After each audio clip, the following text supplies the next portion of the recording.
have so much lined up for you on our bulletin tonight, but first, the highlights.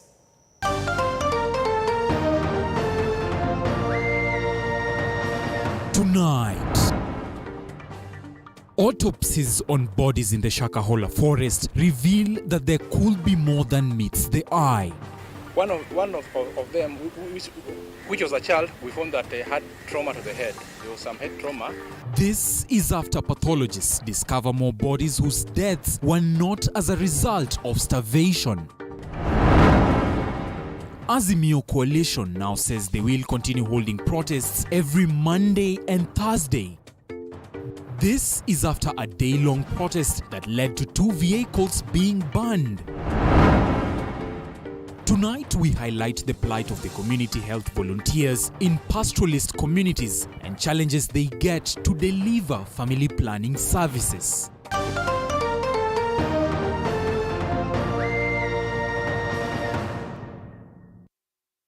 My name is Dennis Otieno. Our sign language interpreter is Catherine Simaloi. Now, I trust you're doing well. Welcome to the broadcast. Now, on to our top story tonight. For the 4th time in the new series of Azimio called for protests with plans to access Nairobi Central District, police officers strategically placed such plans were thwarted. Raila and team had announced in their Tuesday's itinerary that they were scheduled to stop at the IEBC's President's Treasury and Public Service Commission to deliver a petition. Now, this not taking this not taking place, business in the country's capital and its metropolitan areas was not affected as earlier witnessed in previous protests, with peace and orderliness being the order of the day. Mwege William kept tabs with the situation within Nairobi and filed the following report.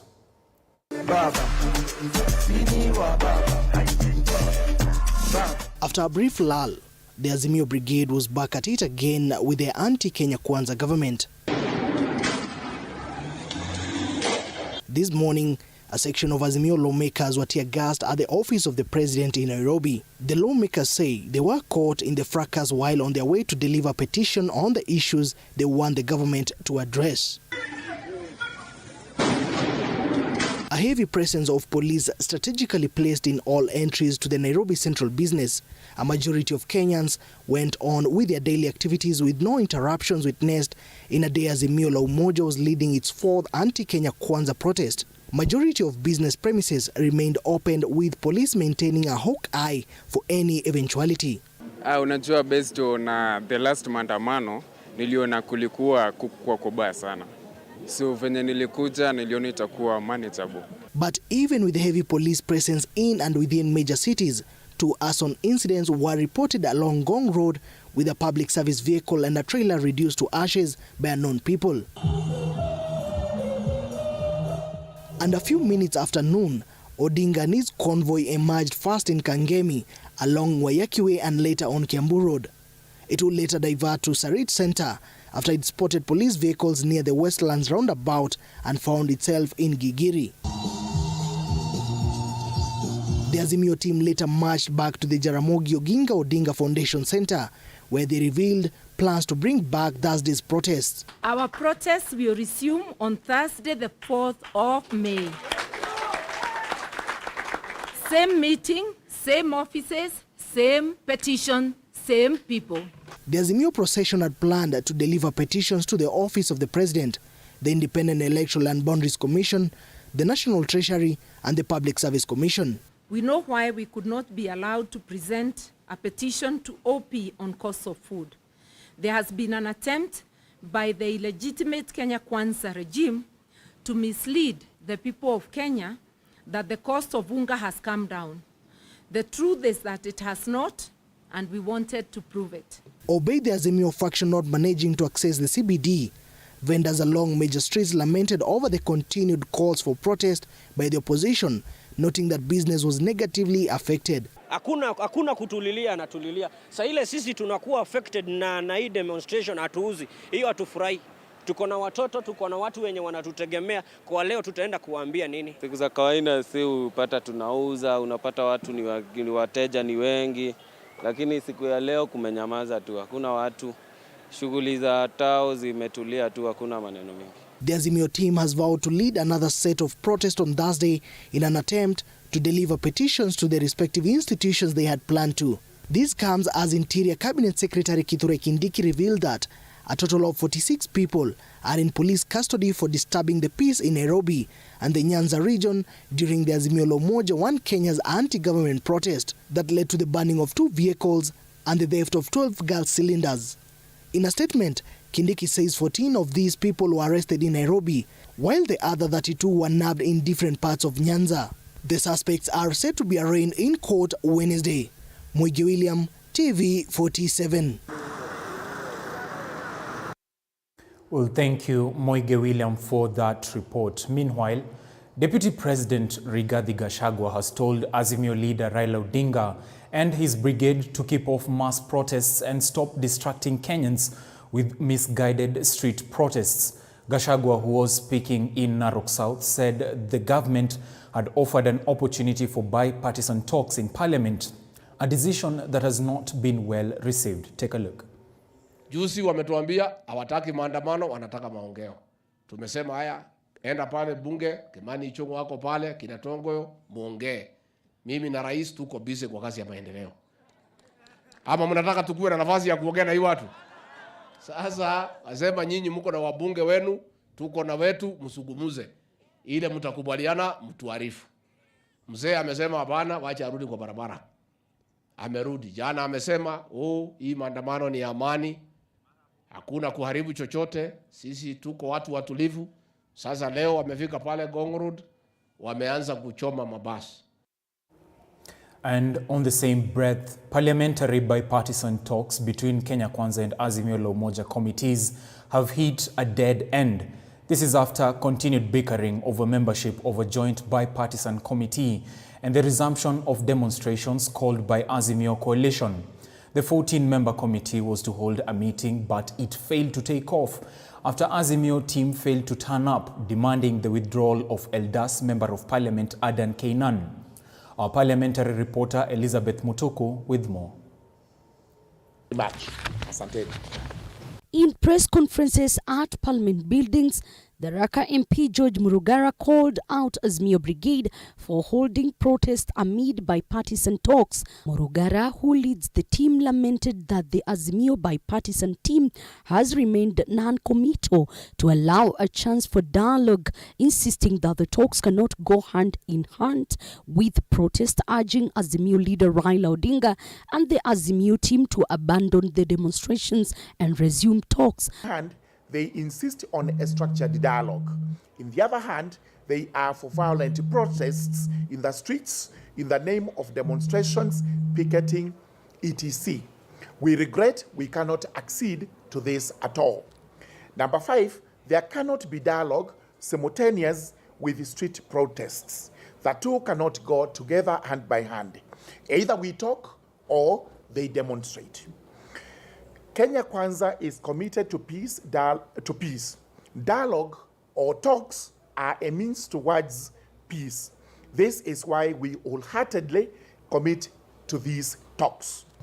However, I would like to appeal to him for the sake of posterity, for the sake of stability of this country, for the sake of peace and the need for us to get our country out of the current economic doldrums, he should allow his committee to talk with us.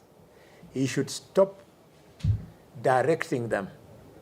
We are not going to fight.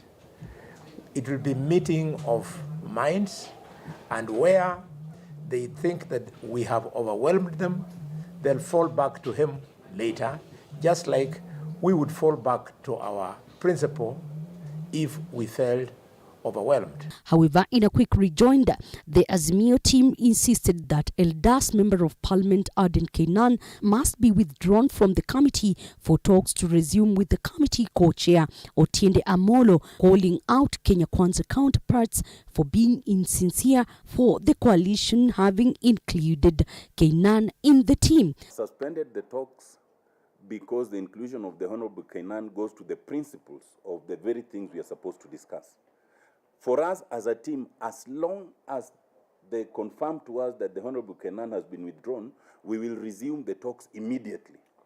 The question of demonstration is a different question. It's not on the table for us. That is a matter that is to be discussed at the level of the principles and the Constitution and other things.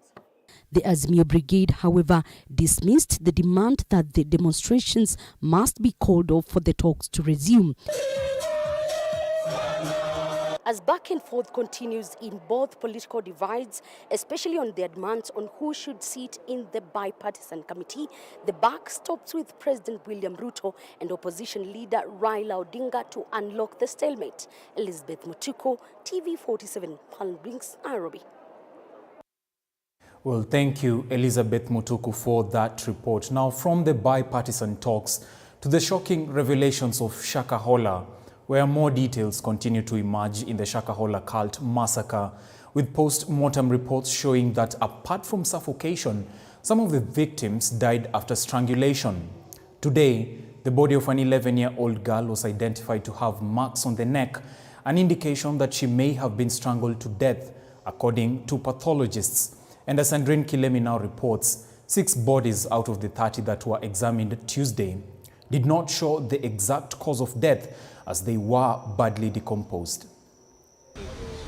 Day 2 of the post-mortem examinations on the Shakahola bodies, results reveal more details painting a nerve-wracking picture of the horror visited upon victims before death. Some of the victims, according to Tuesday's post-mortem exercise, died after strangulation, with the body of an 11-year-old girl showing marks on her neck, a sign that she was strangled to death, according to pathologists. One of them, which was a child, we found that they had trauma to the head. There was some head trauma, which you saw on that child. And then 3 of them had asphyxia, meaning that they had been denied oxygen. And of these 3, one of them, we could clearly see marks on the neck of someone who had been strangled, with the breaking of some bones in the neck. So we are very certain that this person, who was a child also, was actually strangulated. The exercise saw 30 bodies examined, with a pathologist report indicating that 8 out of the 30 were male and 22 were female. This brings to 40 the total number of postmortems done since the exercise began. Government Chief Pathologist Johansen Odur, while giving the daily briefing at the Malindi Sub-County Hospital mortuary, said most of the bodies were badly decomposed, with an exception of a few which were moderately decomposed.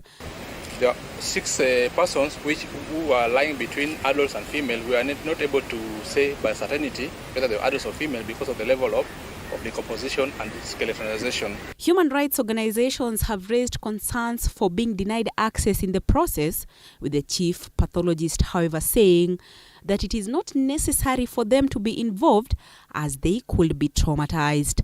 The exercise is expected to enter day 3 Wednesday. Andrine Kilemi, TV 47. Well, thank you, Andrine Kilemi, for that report. Now, still in the Shakahola massacre, police will hold embattled Good News International pastor Paul Mackenzie and 18 co-accused for 3 more days. The Shanzu Senior Principal Magistrate Joe Omido has directed that the matter, in which the Director of Public Prosecution wants to continue holding the suspects for 90 more days, be handled by his Shanzu colleague SPM Yusuf Shikanda. Earlier today, the controversial pastor and 6 accomplices were released and later on arrested after Principal Magistrate Ivy Wasike said the Malindi Magistrate Court does not have the power to handle the case due to the limitations in the court's jurisdiction. Drama ensued at Malindi Magistrate Court after controversial Pastor Paul Nthenge Mackenzie and 6 other suspects were discharged shortly before being taken back to custody. This is after Principal Magistrate Ivy Wasike was handling the miscellaneous application that allowed Mackenzie and 6 others to be held in police custody for 14 days, ordered for Mackenzie's release and the closure of the case. This miscellaneous file is therefore closed, And in regard to these miscellaneous files, the suspects are at liberty unless they are again otherwise lawfully held. According to the principal magistrate, the charges against the suspects, which include radicalization, terrorism, murder, and money laundering, cannot be handled at the magistrate court, directing the prosecutors to a specialized court in Shanzu. Any application for bail can be made before the specialized court once they are arraigned, or counsel can move the High Court appropriately for anticipatory bail.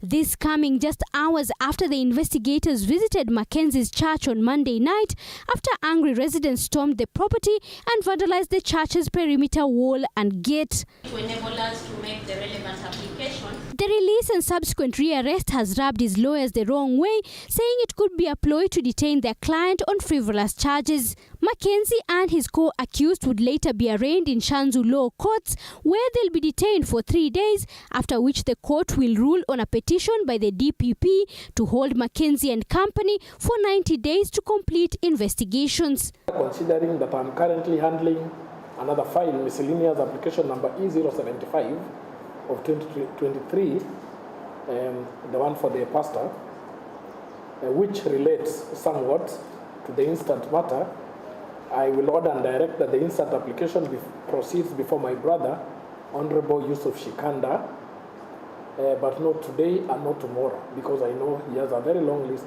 tomorrow, the day after tomorrow. The court's decision has elicited mixed reactions among different stakeholders, with human rights activists celebrating the decision, which they say will allow the prosecution to increase charges against the suspect in light of recent developments on the case. Tunafurahi ya kwamba charges zitazidi na vile tunavyoendelea mili inaendelea kupatikana, so the number of counts za case ambayo imemkabili itakuwa zaidi. Experts, however, say the decision is a result of the limitations surrounding the magistrate courts, saying the country should anticipate more investigations going forward. If he was charged in a high court has what we call original and universal jurisdiction, so it can try any offense. Magistrates court have certain limitations of what they can try. So what I believe happened to Mr. Mackenzie is that he was discharged under, I think, Section 87 of the Criminal Procedure Code, but then rearrested so that then he can face the charges in a proper court. Zainab Mohammed, T47. Now, Pastor Ezekiel Odo is to remain under police custody at the Port Police Station in Mombasa until Thursday, when further orders will be issued.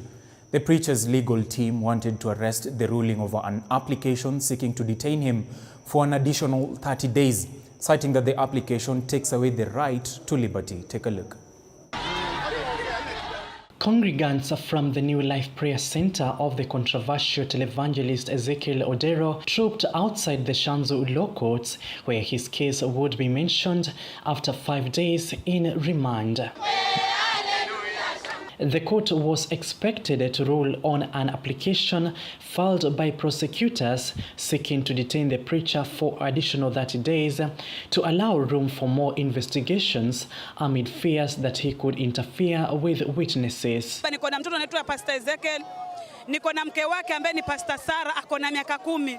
Nimewazaa kwa sababu niliwapenda, maana ni watumishi wangu na walinisaidia na maombi kwa ajili ya kukataliwa kwa ndoa. Familia ilikuwa imenikataa, ndugu walikuwa wamenikataa. Naomba baba yetu wa kiroho achiliwe. Ninaomba baba yetu wa kiroho achiliwe. His legal team now says that the application would curtail the preacher's right as an accused person, adding that a business transaction between Paul Mackenzie and Ezekiel Odo cannot guarantee crimes currently being witnessed in the Shakahola massacre. The Shanzu senior magistrate Joe Omido, however, directed that the case be heard on Thursday, where more orders will be issued by the court. The respondent shall be detained at Port Police Station, Mombasa, for a period of 7 days, which period shall run from the 27th of April 2023, being the date that he was arrested and placed in police custody, and for avoidance of doubt, the detention period ordered herein shall lapse on the 4th of May 2023 at 0900 hours. I hope that is clear. B, that this matter shall be mentioned on the 4th of May at 9 in the morning for the state to appraise the court on the status of the investigations and for further orders. He will therefore remain in custody for an additional day at the Port Police Station. Paul Moniu, TV 47, Mombasa. Now to Crime Watch in Kiambu County, where the Kiambu court has jailed a police officer for 30 years after he was found guilty of killing a man by shooting him. And as our reporter Ronnie Regan reports, the move has been welcomed by the family of the deceased. The incident happened in the year 2017 at an entertainment area in Limuru Town, Kiambu County. According to the lawyer representing the family of the late Mwangi, the police officer forced him to buy him a drink, and when he failed, this officer created disturbance which caused to the officer shooting William to death. The court decision was made by Judge Mary Kasango in the Kiambu court. Court has found the officer guilty of murder of William, and he has accordingly been convicted to 30 years imprisonment. In considering the seriousness of the offense and the victim impact statement, the court has stated that the police officer was supposed to be protecting William, but instead he used the weapon that had been provided by the government not to protect but to kill an innocent man. So we feel that justice has been served. The decision was welcomed by the relatives of the deceased, including his wife Agnes Mwangi. Nitarudi tena kwa wakili ili tuweze kuangalia mambo ya compensation juu mimi nilikuanga housewife na William ni alikuwa breadwinner. So ningeomba koti i-compensate family kama mimi juu nilikuwa housewife na nilikuwa na mtoto na anafaa kusoma na maisha mazuri. According to the lawyer, he wants the Chief Justice Martha Koome to intervene to see that the murder cases are expedited and the affected get justice. In considering the seriousness of the offense and the victim impact statement, the court has stated that the police officer was supposed to be protecting William, but instead he used the weapon that had been provided by the government not to protect but to kill an innocent man. So we feel that justice has been served, although we also consider that there is nothing that can return our client to life. And we feel that this is a consolation to the family, although it cannot return their loved one. For a long time now in Kenya, murder cases have taken a long time to be decided, a situation that has left many families with independent grief, while the suspects are given a punishment that doesn't comply with the offenses they have committed. Ronnie Regan, TV 47. Meanwhile, Interior Cabinet Secretary Kithure Kindiki has ordered the immediate deployment of an anti-stock theft unit in Meru North to tame the wave of cattle rustling between Meru and Isiolo counties. John Javakiania reports from Meru County. Interior Cabinet Secretary Kithure Kindiki has declared parts of Gembe North Sub-County within Meru Isiolo border and disturbed area, and consequently declared a security operation to clear out armed bandits who are terrorizing the area. Wameru wamepoteza mali yao, tumepoteza mifugo yetu. Waziri, Wameru kama ile Kenya ingine tumechoka na kulia.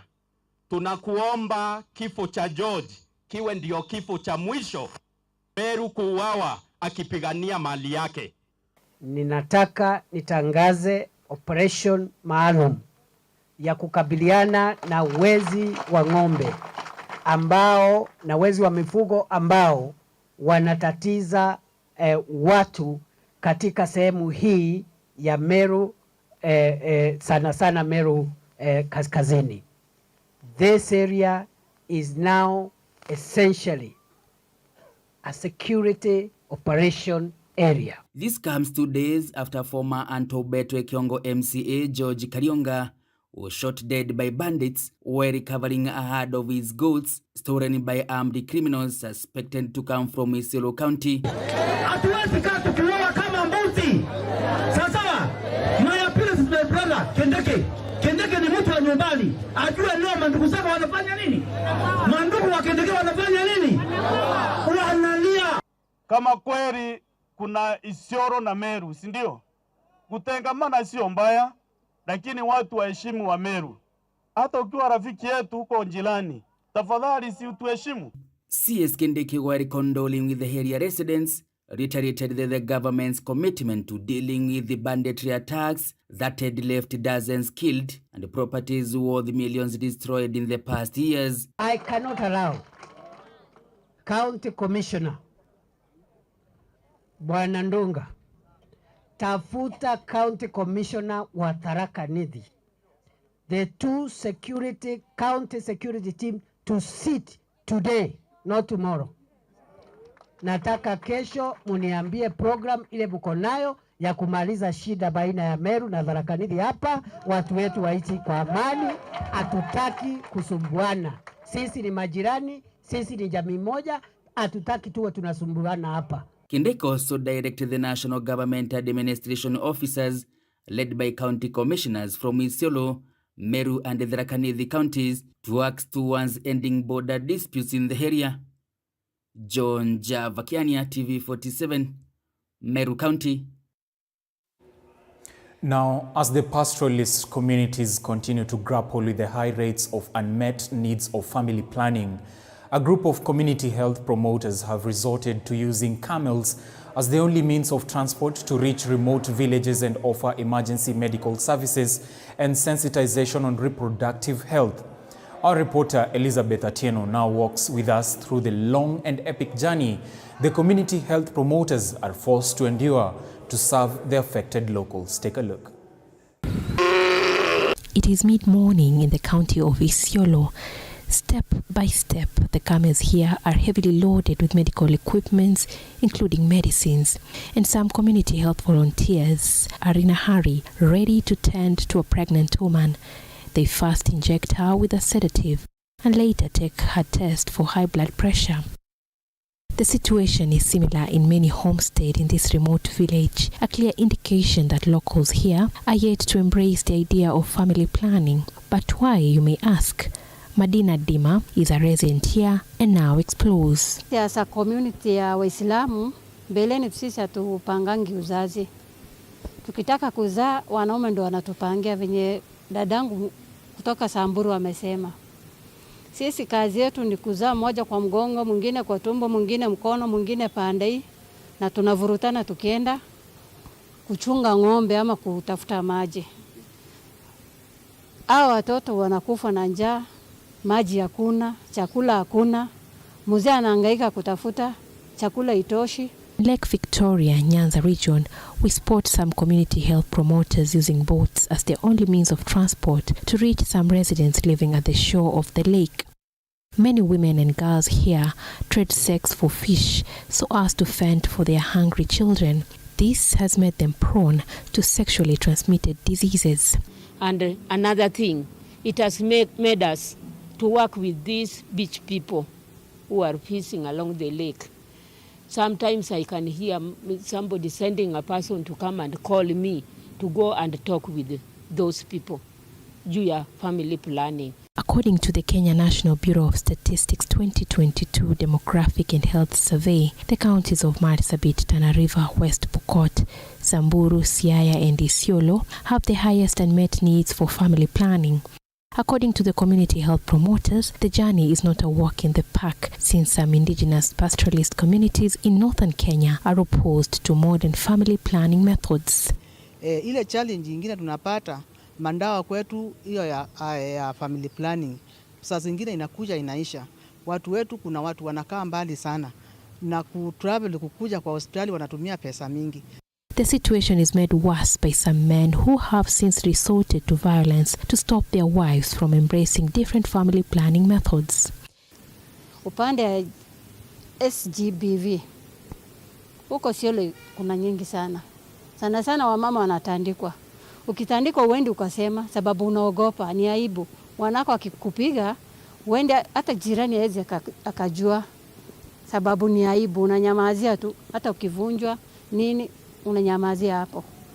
lakini saa hii tumejua tutaenda kuwafundisha, na upande chatu tunaomba tena watufundishe vizuri, sisi naye tukue expert na tuende tuwasaidie. We have been able to equip them with policy and skills about what SGBV is, risk factors, how they as community leaders can play a role in making sure that SGBV cases don't go underreported.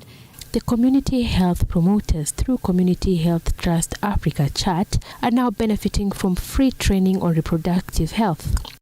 Over 60,000 women have been trained on contraceptive method of their choice, with a whopping 40,000 indigenous women prioritizing the usage of 3 to 5 years planning methods. Elizabeth Atieno, TV 47. Quite an informative piece by our very own Elizabeth Atieno. Thank you, Elizabeth Atieno, for that report. Now, on that note, we'll do a short break, but don't go too far. We'll be right back with more news.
With us now, let's continue with matters politics.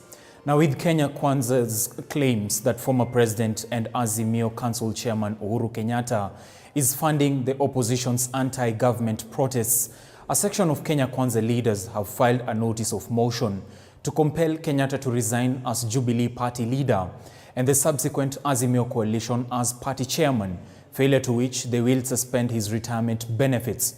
According to the Presidential Retirement Benefits Act, Uhuru's monthly salary is 1.44 million shillings, which may be strapped off if the lawmakers agree with Gatundu South legislator Gabriel Kang'ombe. Mike Kagongo reports. Kenya Kwanza leaders led by Deputy President Rigathi Gachagua and National Assembly Majority Leader Kimani Ichung'wah have since accused retired President Uhuru Kenyatta of funding anti-government protest by Azimio and its supporters, calling on him to come out clean on the matter. Kenyatta supported Odinga's 2022 campaigns and was initially reluctant to acknowledge Ruto's election victory. And now, Gatundu South legislator Gabriel Kang'ombe has sponsored a motion seeking to terminate the retirement benefits of Kenyatta, Wiper leader Kalonzo Musyoka, and former Prime Minister Raila Odinga for engaging in political activities. And we are now demanding that he also resigns from the Azimio as the Azimio chair, so that now he may continue enjoying the benefits of retirement. Failure to which, by the time we get to Parliament, by the time this motion is tabled, we will demand all the monies amounting to 78 million. Kang'ombe argues that the President's Retirement Benefit Act stipulates that the monies may be withheld or suspended in the event the designated officials violate the principles of the Act. Do not be active in any political party, do not hold a position in any political party, do not seek election, any political election. And this may have to extend to members of parliament who are also participating in maandamano. They have to choose whether they want to earn as parliamentarians or they earn on the street. According to the Presidential Retirement Benefits Act, Uhuru is entitled to a lump sum payment of 34.5 million shillings gratuity, calculated as a sum equal to 1 year's salary for each term served as president. His monthly salary is 1.44 million shillings. Kenyatta is entitled to a monthly pension equal to 80% of the monthly salary, which means he earns 1.15 million shillings. The president will be entitled to an entertainment allowance equal to 15% of his monthly salary. This will be 200,000 shillings per month. A housing allowance equal to 23% of his monthly salary, which will be 300,000 shillings per month. The President Retirement Benefit Act 2015, however, provides that the benefits may not be paid in the event of being guilty of gross misconduct or actively engaging in the activities of a political party. The Gatundu South legislator is pushing for the National Assembly to compel National Treasury to halt the disbursement of the funds and for the total monies released thus far to be recouped. The lawmaker now wants the government through the National Treasury to recover 78 million shillings paid to Kenyatta, 388 million shillings paid to Odinga since he retired as Prime Minister after the exit of the Grand Coalition government, and 375 million shillings paid to Kalonzo Musyoka as the 10th Vice President. In 2015, the then President Uhuru Kenyatta declined to sign a bill that would have seen Odinga and former Vice President Kalonzo Musyoka enjoy their pension. Kenyatta demanded that the two quit politics before enjoying the package because it was not a requirement in any law. The sponsored notice of motion comes hours after former President Uhuru Kenyatta was ousted as Jubilee Party leader in escalating wrangles in the former ruling party. The Kanini Kega-led faction of the party said former Murang'a woman representative Sabina Chege is the new party leader on an acting capacity, following a National Executive Council NEC held on Tuesday. Mike Kagwongo TV 47, Nairobi.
Continue with some arrests made in Nakuru that saw police in Nakuru arresting a group of 55 Ugandan nationals at a bus park en route to Ethiopia, believed to belong to a religious sect called Christ Disciples Church, with its base located in Obululum village in the eastern Uganda district of Serere.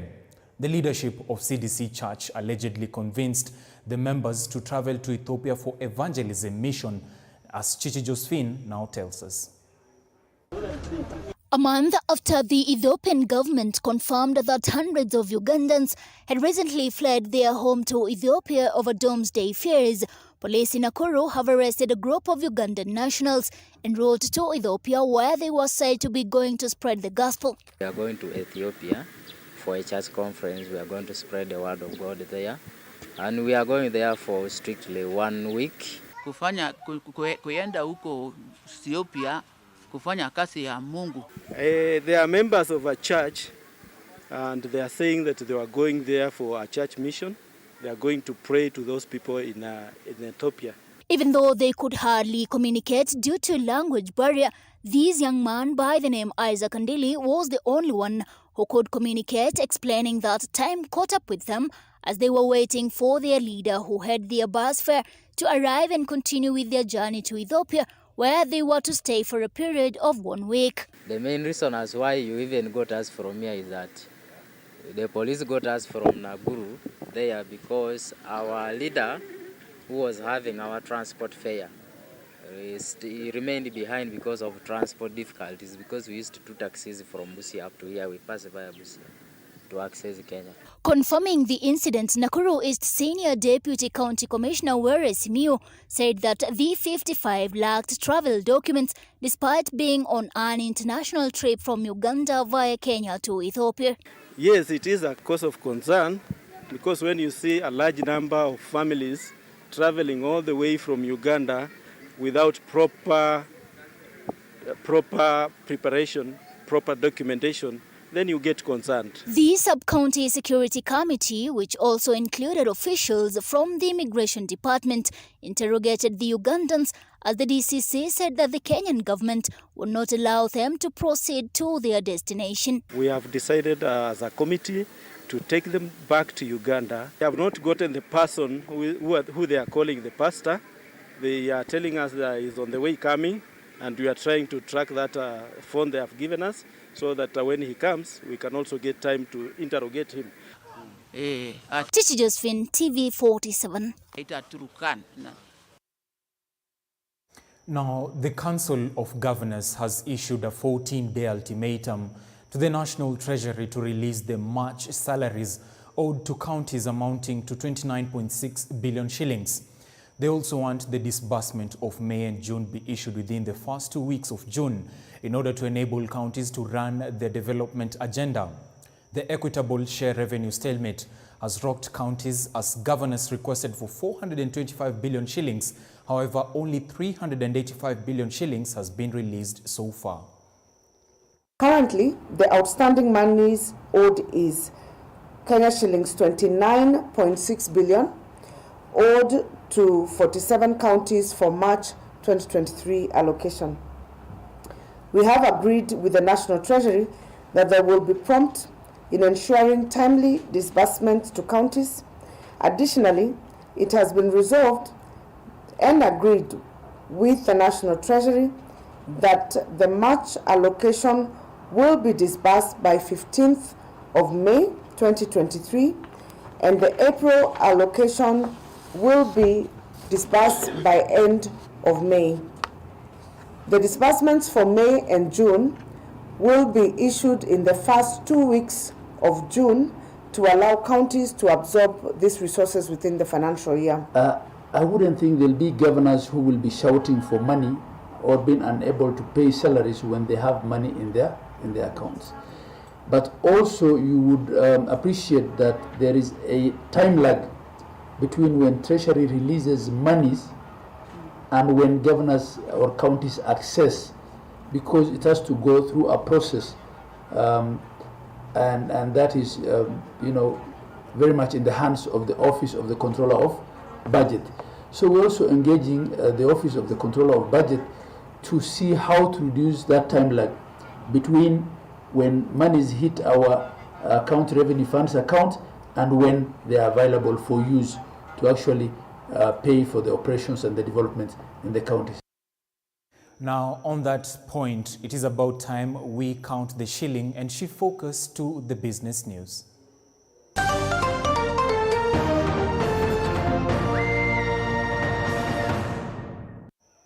And in the business news, the Senate has questioned the state of financial revenues of Kenya Airways through a point of statement by Senator Simon Chelagey. The Senate wants to know the measures taken by KQ to timely repayment of its loans to avoid penalty and high interests. The reasons contributing to increased high cost of operation, how Kenya Airways revenues were affected by stalling of Singapore Airline on its runway 2 weeks ago, and the number of employees, their position and pay, and also why the once vibrant state firm has employed in some position foreigners that Kenya should have filled. Nyeri Senator Wahome Wamatinga, Kenya Airways, said that Kenya Airways losses are compensated by taxpayers. The Kenya Airways queries have come to bear 2 weeks after Deputy President Rigathi Gachagua said that KQ can hardly meet its operating expense. It is not, Mr. Speaker, sir, by mismanagement. It is by design that Kenya Airways has continued to make losses, because whenever it makes losses, Mr. Speaker, sir, the money is paid from the taxpayers. It is indeed a way to siphon money from Kenyans. The other thing has been the use of European mercenaries to run Kenya Airways. Characters who are simply because they are white are hired and given very senior jobs in Kenya Airways, and then they are used to steal money. Some of them are residents of this country, and they should be summoned to answer. Because through the last contract that we have, where they contracted the so-called experts, they stole a lot of money through Kenya Airways. So these European mercenaries, and especially those still residing within our borders, should be called to the committee and should be held to task. But the business behavior, the institutional behavior of Kenya Airways, if it was in any other part of the world, it would face an axe, Mr. Speaker, sir. KQ, the saddest thing, and I'm sure all of us have watched it. Look at the people who work at KQ. If you look at how our passers, the air hostesses, and the individuals who worked in KQ 10 years ago and today, Mr. Speaker, even the uniforms, you look, the ones they're wearing is just shocking. This morning, based on some of my bookings and other things, I tried to reach the management of Kenya Airways. Mr. Speaker, if myself as a senator cannot access the management of this airline, how about those Kenyans who do not even know a worker who's on the ground? So the culture that we have there of inaccountability and lack of transparency starts from the top. Meanwhile, millers and manufacturers are set to be relieved from costly shipping of grains from Mombasa port to inland port of Nairobi. The Embakasi terminal, built by grain bulk handlers, will allow importers to customs clearing facility, lower inventory costs and shorter transit times. Speaking at the event, the chairman of Grain Bulk Handlers, Mohammed Jafar, said the terminal will provide immense benefit for region and create job opportunities. On his part, President William Ruto said that the Tinland port will be crucial in helping the country address food security.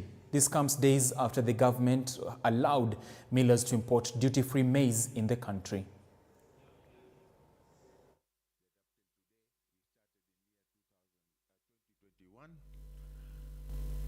Until today, we have done over 4 million tons.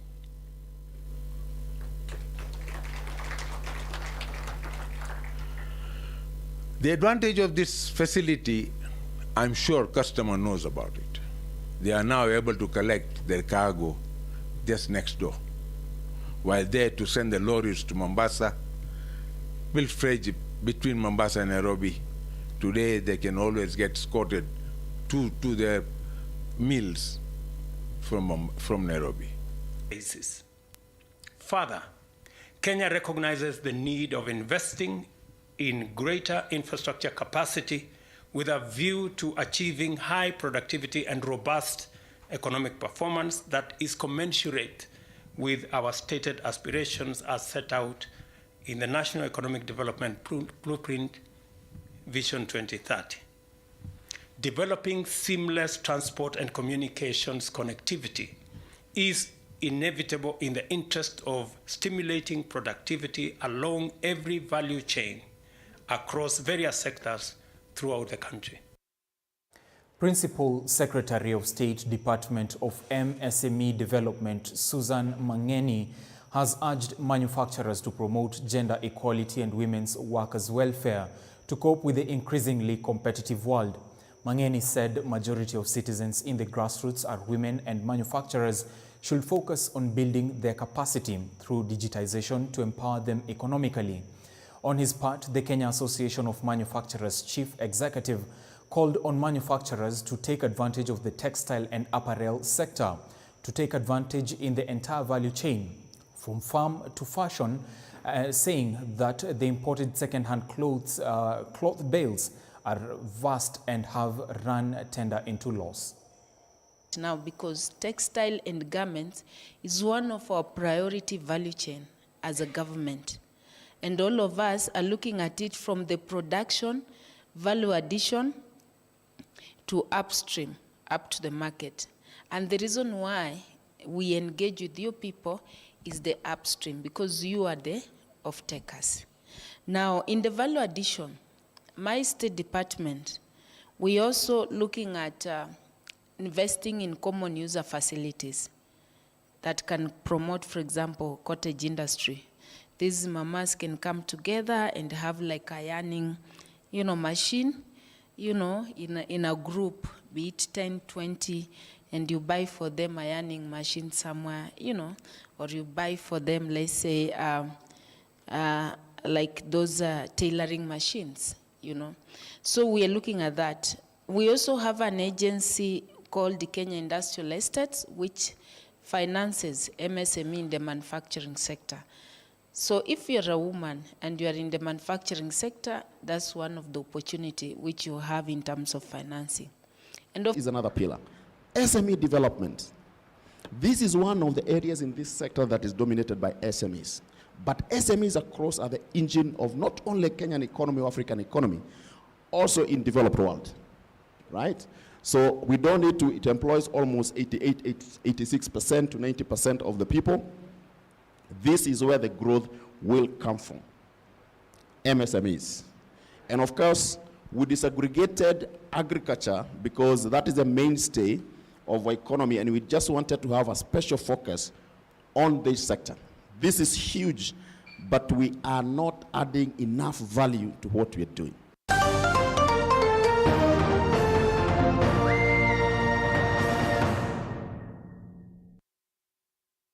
And from the business news, it is time to shift focus to the Kenyans at large. That the renovations at the Kirigiti Stadium will take less than a month to be completed, so as to pave way for football tournaments and other sport disciplines to be hosted in the stadium.